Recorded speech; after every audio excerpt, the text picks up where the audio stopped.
Então, quero começar manifestando a minha alegria de contribuir nesse momento de reflexão. Eu tenho me dedicado um bocado a esse tema. Eu participei da redação daquele documento da Comissão Teológica Internacional sobre a Sinodalidade. Eu e outros 9 colegas trabalhamos na redação daquele texto que era discutido a cada ano com a comissão inteira. Então, já há alguns anos eu estou me dedicando à leitura, à reflexão sobre esse assunto. Cada vez mais eu me convenço de que aqui no Brasil nós temos assim, uma longa e profunda caminhada sinodal que a gente dá outros nomes aqui. Mas vários desses elementos que agora estão sendo propostos em âmbito mundial, em âmbito internacional, e que se pretende com esse processo sinodal, com a preparação desse sínodo sobre a sinodalidade, estimular, na verdade, já são muitos desses elementos já fazem parte da nossa prática. Dom Joel, na introdução, já fez uma explanação com alguns elementos referentes ao sínodo dos bispos, e eu vou, então, tocar em mais alguns elementos e depois entrar nos aspectos que eu considero, nesse momento introdutório, mais relevantes para termos presentes sobre o tema do próximo sínodo, do sínodo de 2023, que é a sinodalidade. Aqui, nós estamos nos envolvendo num processo de preparação de uma assembleia do sínodo dos bispos. O sínodo dos bispos foi um organismo que foi pedido pelo Concílio Vaticano II, principalmente quando se discutia o decreto Christus Dominus sobre os bispos. E ia crescendo cada vez mais a consciência tanto da colegialidade, que foi definida na Lumen Gentium. Hahnemann, um dos maiores teólogos do século XX, dizia que se tem uma definição dogmática do Concílio Vaticano II, essa definição é a da colegialidade episcopal, da existência do colégio e da sua atribuição. Então, cresceu muito essa consciência de que o colégio tem responsabilidades com relação à igreja inteira e se exprime como magistério e como jurisdição. E que era preciso achar uma acolhida adequada para isso, não apenas de modo extraordinário na vida da igreja, que são os concílios ecumênicos, mas precisava-se habitualmente honrar esse aspecto do episcopado, juntamente com a função primacial, com o primado do bispo de Roma. Então, aqui estava a tensão principal ali que precisava ser resolvida de modo teológico e também afetivo, porque causava um pouco de brigas, vamos dizer a verdade. Mas Papa Paulo VI se antecipou à votação final da Christus Dominus, iria pedir isso. Ele se antecipou e, na última sessão do concílio, antes que a Christus Dominus fosse votada, ele promulgou a Constituição que criava o Sínodo dos Bispos. E a finalidade é essa de que, por meio dos bispos que fazem parte do Sínodo, o colégio episcopal inteiro dê a sua contribuição, trazendo de todas as partes da Igreja os pareceres para colaborar com o Papa na sua função primacial. Isso foi o que prevaleceu. Claro que havia teólogos e bispos que queriam uma estrutura de uma natureza diferente. Queriam que ele fosse deliberativo, como o concílio. Não queriam que ele fosse um órgão de auxílio à função primacial do Papa, mas que fosse um órgão do episcopado mundial, propriamente. Então, são todos elementos que ficaram na discussão teológica e de quando em quando voltam, mas oficialmente o sínodo dos bispos é colaboração do episcopado do mundo todo à função do bispo de Roma na sua função específica. Então, isso primeiramente, isso precisa ficar muito claro. O sínodo pode ter uma natureza deliberativa, quando o Papa quiser.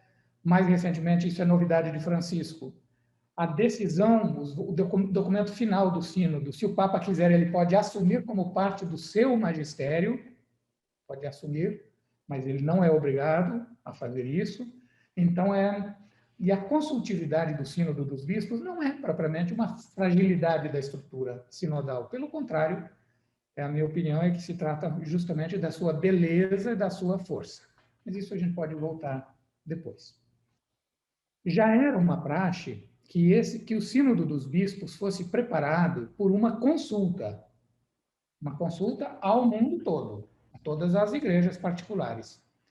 E já era uma prática também que as conferências episcopais sintetizassem a contribuição das várias dioceses.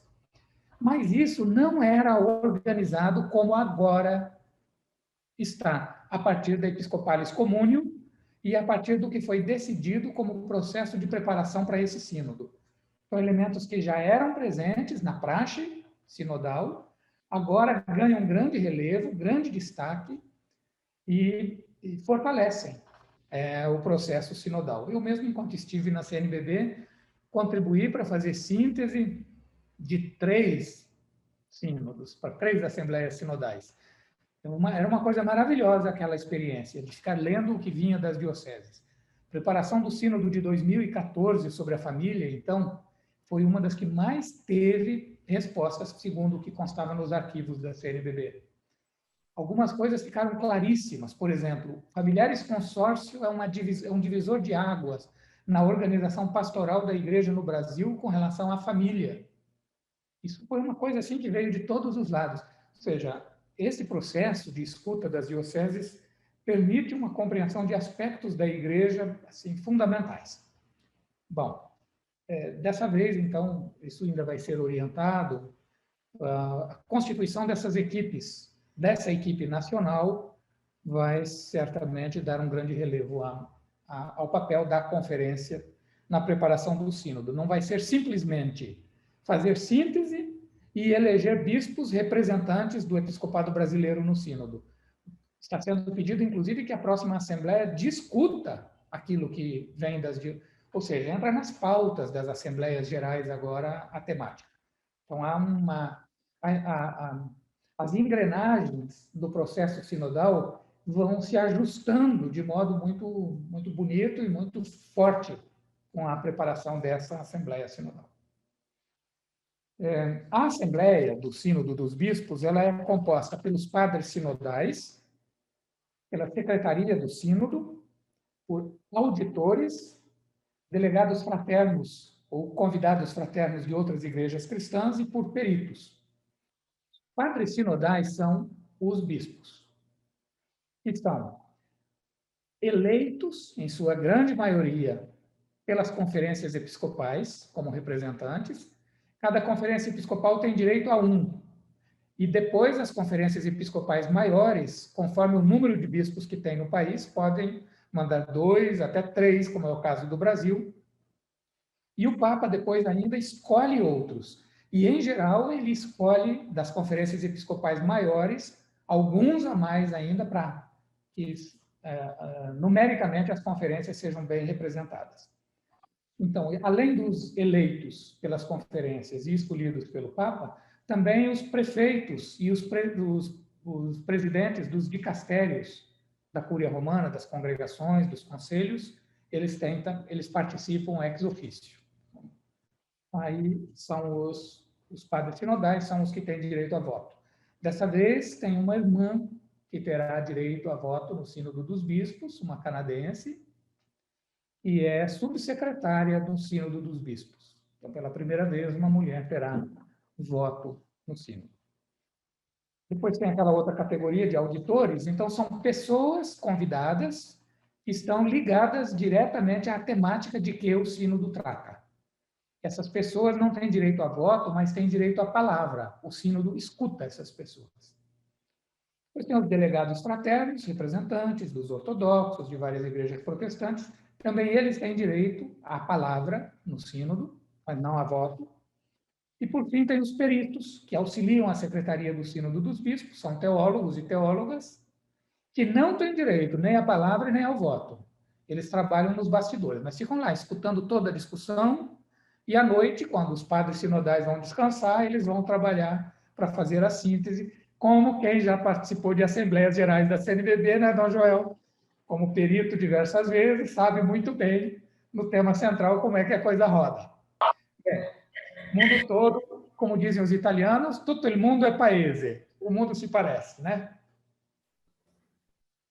Bem, tenho a impressão que sobre a estrutura, funcionamento, a natureza do Sínodo dos Bispos, que me pediram para falar, dar uma palavra introdutória, me bastaria dizer isso, porque meu tempo termina às 8h30 e eu não quero atropelar demais o tema seguinte.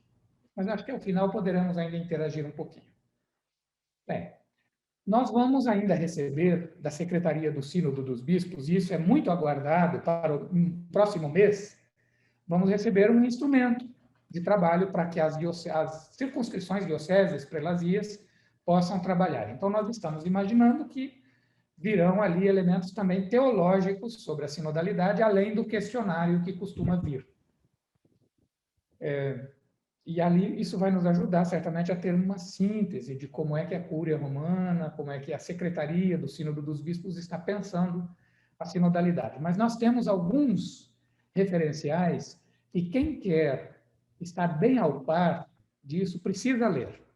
O primeiro deles é o discurso de Papa Francisco na comemoração dos 50 anos do Sínodo dos Bispos. Se eu não me engano, é de 18 de outubro de 2015. Mas é fácil de encontrar os discursos de 2015, no mês de outubro, no site do Vaticano vocês encontram. Aquele discurso do Papa Francisco é fundamental. Ele põe balizas fundamentais, teológicas e também metodológicas algumas. Depois, vou falar por ordem cronológica, não é por hierarquia de documentos, é por ordem cronológica. Aí nós temos um documento da Comissão Teológica Internacional. Está disponível no site do Vaticano, a tradução que as edições CNBB gentilmente cederam para o Vaticano. A tradução foi feita para a publicação das edições e daí consta lá no site. Vocês podem procurar Comissão Teológica Internacional, documentos, vão encontrar esse documento que eu mencionei anteriormente, que aprendi muito no processo da elaboração dele. O documento todo é muito importante, mas eu recomendo vivamente. Capítulo 1, que dá fundamentos bíblicos, patrísticos e históricos. Capítulo 2, que é um ensaio de sistematização teológica, principalmente os últimos números do capítulo 2, onde a gente encontra uma verdadeira definição do que são organismos sinodais, a relação que há entre participação e autoridade. É aqui que se joga o específico da sinodalidade, a relação entre participação de todos e o exercício da autoridade em nome de Cristo na igreja. Tem gente por aí falando de sinodalidade mais ou menos de modo boquirroto, de boca rasgada, achando que a sinodalidade é para fazer contraponto à autoridade na vida eclesial. Bom, depende de que tipo se entende de autoridade, aí talvez exerça mesmo um corretivo, mas o específico da sinodalidade é a colaboração entre participação e autoridade. Está bem colocado lá no capítulo 2, no final. Depois, a diferença que há entre eventos, organismos ou estruturas, eventos sinodais, organismos, estruturas sinodais, e a importância dos processos sinodais. Na verdade, se a gente lê com atenção, a gente vê que os processos sinodais é que são decisivos. No final das contas, as coisas dependem dos processos sinodais. Da maior ou menor profundidade, da maior ou menor participação nos processos sinodais. Depois, no capítulo seguinte, nós temos uma reflexão que daí mistura teologia e direito canônico. O capítulo 3º, ele vai indo por níveis, assim, nível de igreja particular, como é que se propõe a sinodalidade, o que há já previsto no código em termos de estruturas e organismos, e também tem algumas pequenas observações de aspectos e que o direito canônico precisaria ser revisado em alguns pontos, sobretudo menciona-se lá nos conselhos pastorais. Então, esses 3 primeiros capítulos, depois vem um capítulo belíssimo sobre a espiritualidade, a educação sinodal, a contribuição da sinodalidade para o ecumenismo, para o mundo, que são muito bonitos, são consequências, mas os fundamentos a gente encontra no capítulo 1 e 2, e depois uma tentativa de reflexão do funcionamento no capítulo 3º. Vale muito a pena tomar esse documento.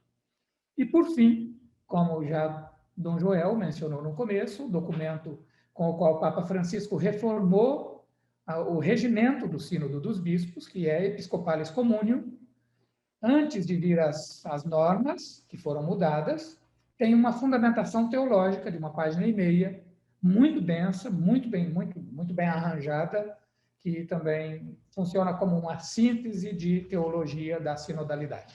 Esses três são referenciais para quem quer ter uma compreensão mais detalhada, mais aprofundada, e os três estão disponíveis na internet. 2 deles estão publicados pelas edições CNBB, vale a pena comprar pelo site, para a gente ter o documentinho impresso. O Episcopalis Communium e o documento da Comissão Teológica, ambos estão publicados pelas edições CNBB. Eu preparei uma síntese de falas de Papa Francisco sobre sinodalidade, que se juntou a uma reflexão do Padre Ney, da Arquidiocese de São Paulo, sobre a prática da sinodalidade no Brasil e na América Latina, e oferecemos para a Assembleia dos Bispos desse ano. Então, se Dom Joel e Padre Marcos assim entenderem, podem depois partilhar com os coordenadores, porque lá, como são uma sessão tem muitas citações de Papa Francisco, aquilo ajuda bastante também a gente a ampliar a reflexão sobre vários conceitos. Nós encontramos nesses documentos e na teologia da sinodalidade alguns elementos que são, primeiramente, teologais, eu diria. São elementos de fé, são elementos que têm a ver com aquilo que os sacramentos geram na vida eclesial.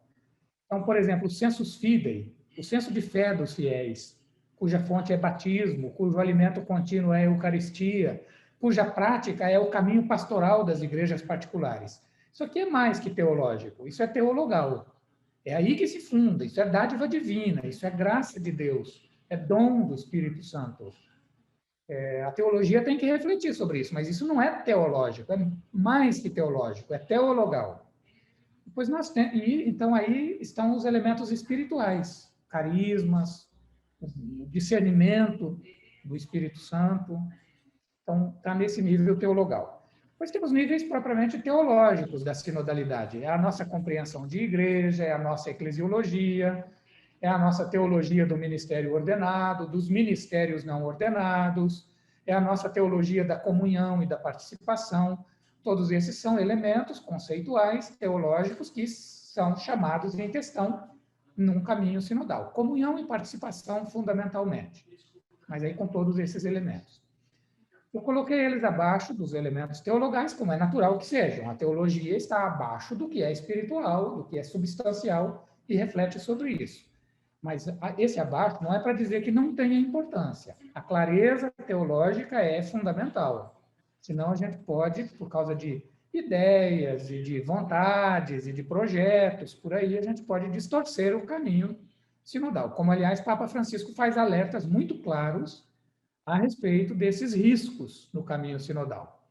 O risco da politização, pensar que processos sinodais são parlamentos, é simplesmente voto, é maioria, e ele diz com muita clareza, inclusive ele cita São João Paulo II, esse processo, a respeito disso, dizendo que o consenso, que é o sinal do discernimento, o consenso não resulta da contagem dos votos, é fruto da ação do Espírito Santo, única alma da Igreja de Cristo. Então, a gente pode, se os conceitos teológicos não estão bem claros, a gente pode atrapalhar. Como se diz no Rio Grande do Sul, a gente pode entrar num velório como se fosse num fandango, como se fosse num baile. E aí não é o caso, né? Por exemplo, opor sinodalidade à colegialidade. Não tem fundamento absolutamente nenhum nesse negócio. Papa Francisco várias vezes repete que numa igreja sinodal, a colegialidade episcopal tem um papel insubstituível. E a gente já começa a ouvir por aí que o Concílio Vaticano II queria afirmar o papel do povo de Deus e dos bispos como membro do povo de Deus, não como quem ensina, não como quem governa, ou seja, errando fundamentalmente sobre o papel daqueles que recebem o sacramento da ordem. Essa oposição não contribui em nada para a verdadeira sinodalidade.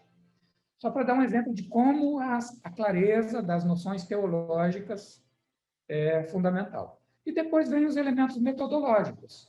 A CNBB, dessa vez, vai dar um auxílio de grandíssima importância para ajudar as igrejas particulares a dinamizarem esse processo que está pedido como preparação para o sínodo. E isso é uma coisa assim, espetacular, para dizer a verdade. As dioceses precisam desse tipo de indicação, mesmo quando vão tomar posições diferentes depois, ou modificar por causa da sua realidade, das distâncias geográficas ou da concentração urbana, enfim, vão adaptar, mas ter essa linha fundamental inicial é fundamental. Então, elementos metodológicos que estão sendo indicados. Na linha só que esses elementos metodológicos, eles estão a serviço dos teológicos e dos teologais, dos espirituais. Por exemplo, consulta.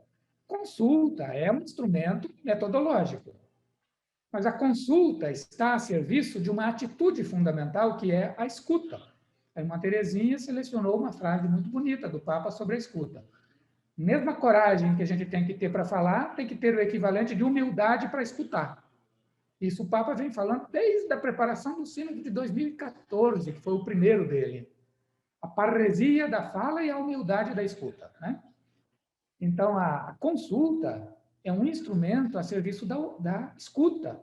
A escuta é a atitude espiritual, é a mais profunda do que a consulta. Aliás, sobre a escuta, Papa Francisco diz que tudo começa com a escuta do povo de Deus. Depois, tudo continua com a escuta dos pastores. E tudo se conclui com a escuta do bispo de Roma. Então, veja só, tudo começa com relação ao povo de Deus na sua totalidade. O povo de Deus é escutado e, por fim, o povo de Deus escuta. A escuta inicia e conclui os processos sinodais. E entre esses dois grandes momentos de escuta, os bispos, quais representantes, não por representatividade, mas por representação teológica. Representação, teologicamente, significa aquilo que torna Cristo presente. São formas da presença de Cristo. Representácio de Cristo, na verdade.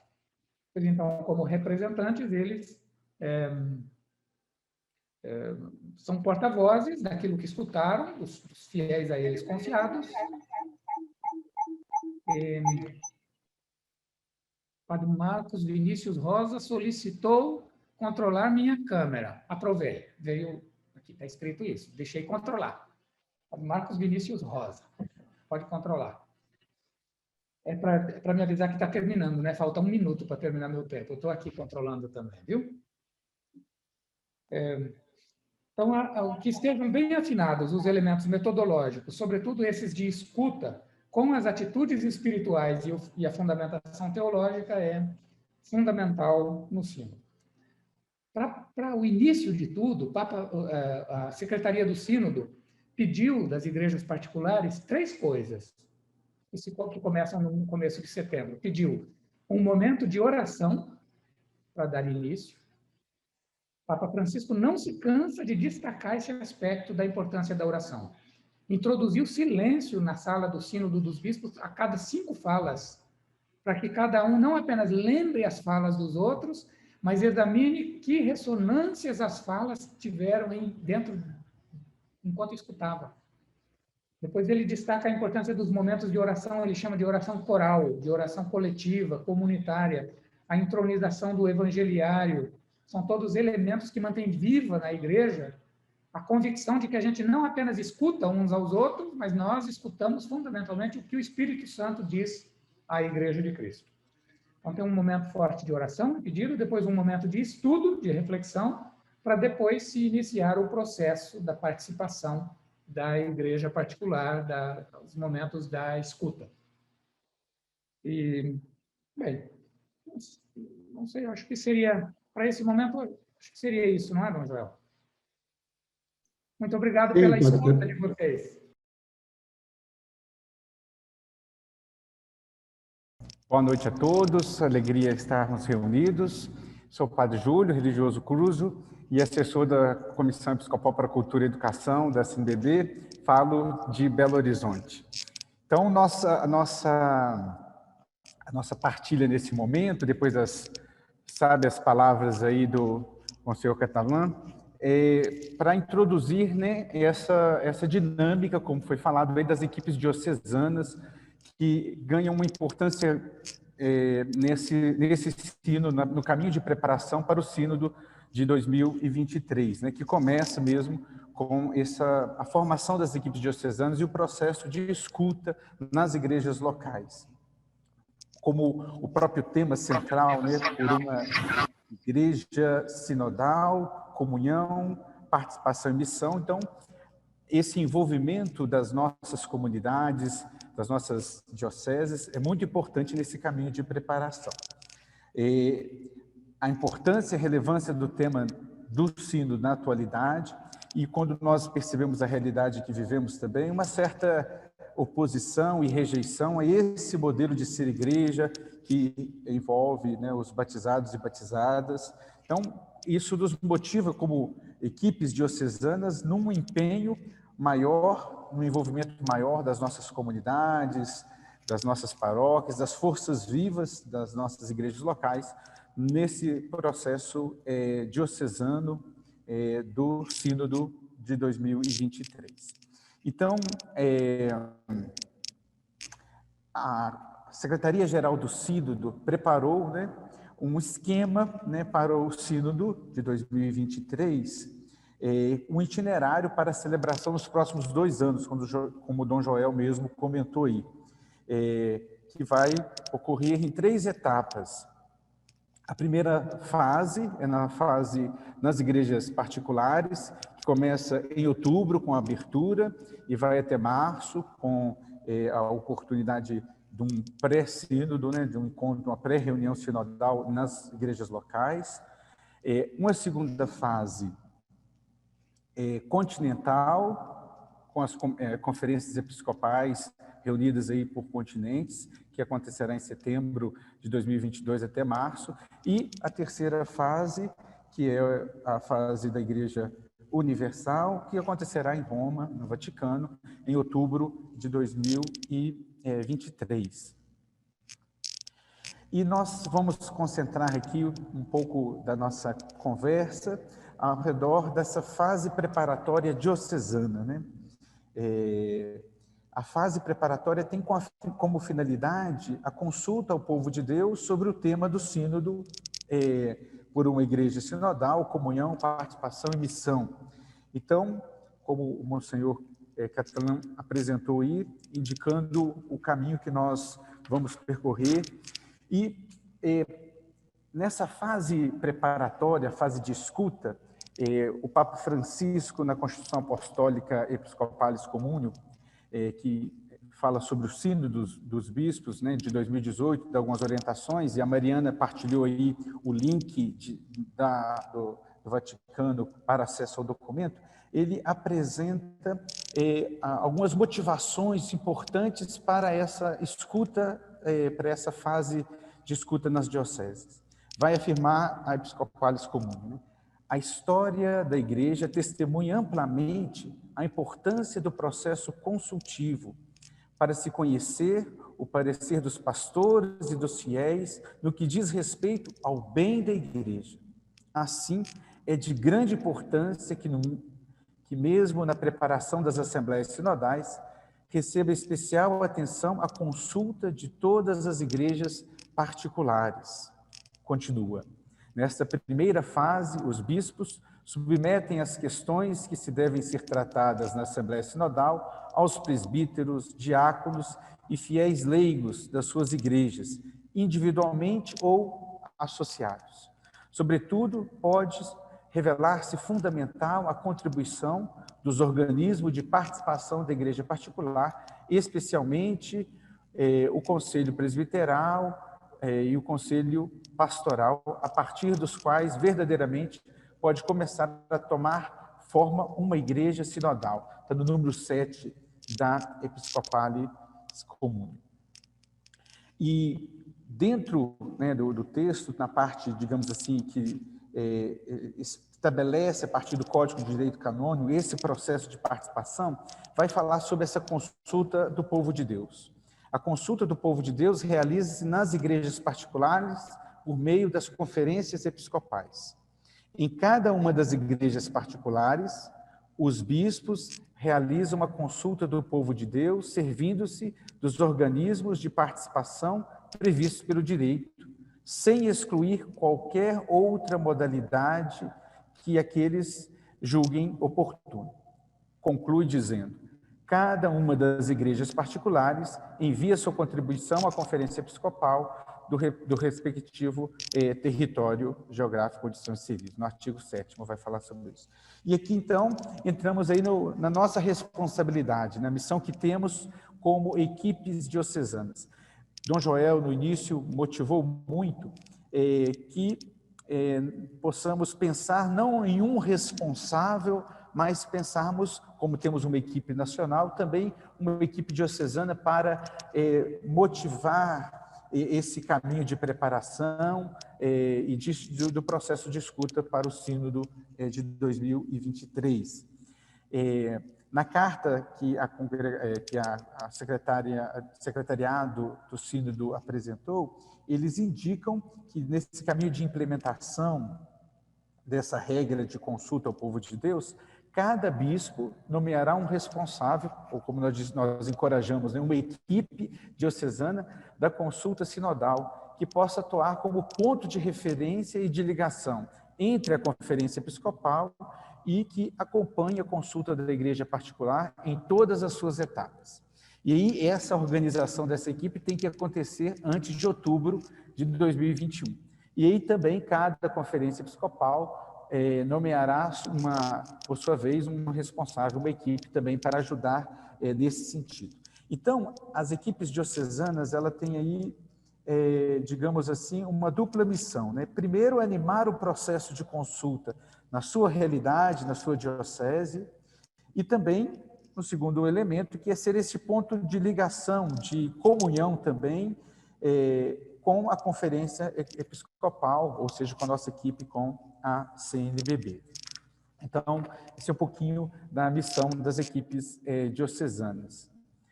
Nós preparamos aqui também alguns pontos que direcionam essa missão que temos.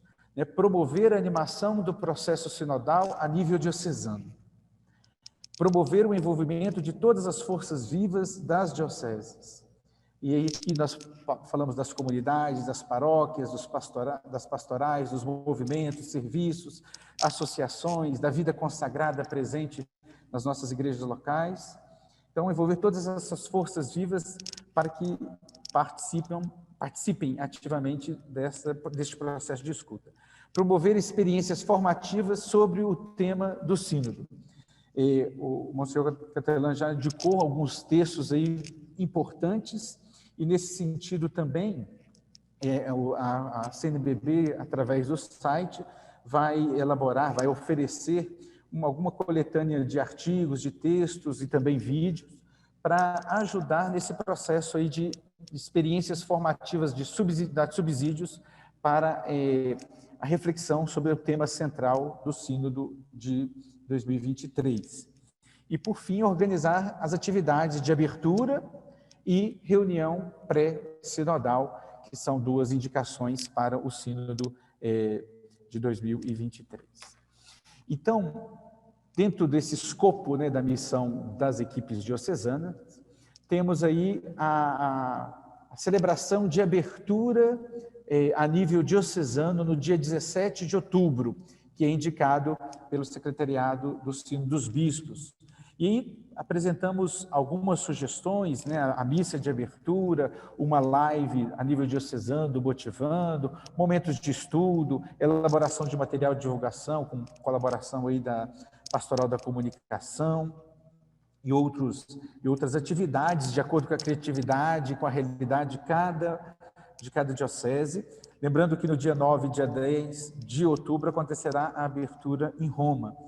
A Comissão para a Liturgia, a Comissão Episcopal para a Liturgia, vai oferecer algumas sugestões também para ajudar a dinamizar essa celebração de abertura do Sínodo em nível diocesano. Nesse caminho de preparação, como foi já mencionado, em setembro será apresentado o questionário Vadimeco, a Secretaria-Geral do Sínodo enviará um documento preparatório acompanhado de um questionário e de Vadimeco com propostas para a realização da consulta em cada igreja particular. E nesse sentido, a consulta do povo de Deus em cada igreja particular se concluirá com uma reunião pré-sinodal, que será um momento culminante do discernimento diocesano. Também é uma proposta da Secretaria-Geral para o Sínodo, né? Como que cada diocese tivesse esse momento de reunir sua própria síntese e partilhar a caminhada realizada. E após o encerramento da fase diocesana, cada igreja particular enviará suas contribuições às conferências episcopais, à conferência episcopal, até a data estabelecida pela própria conferência. No nosso caso, da CNBB, nós colocamos a data aí do dia 25 de março de 2022. E, por fim, a gente tem aqui algumas datas, depois eu vou partilhar esse slide também no grupo aí, para que vocês possam ter acesso, né? Então, setembro, a publicação do questionário, dia 10, 9 e 10, a abertura em Roma, dia 14, a CNBB organizará uma live para motivar, né, a participação na caminhada do sínodo, dia 17, a abertura nas dioceses. Entre outubro e março, a etapa nas igrejas locais, esse processo de escuta. No dia 25 de março, último dia para o envio das contribuições diocesanas à CNBB. Em setembro de 2022, deve acontecer a publicação do instrumento Labores. Em março, as reuniões das conferências episcopais, a fase continental, e o sínodo em Roma em outubro de 2023. Realização do sínodo em outubro de 2023.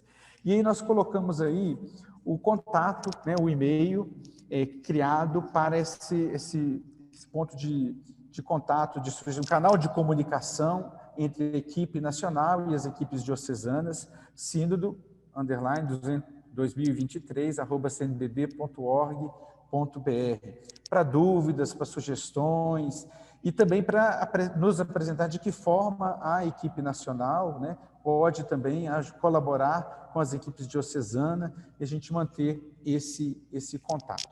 Então, esse é um pouquinho da responsabilidade, daquilo que nós queríamos partilhar sobre a missão e a responsabilidade das equipes diocesanas de animação para o Sínodo 2023.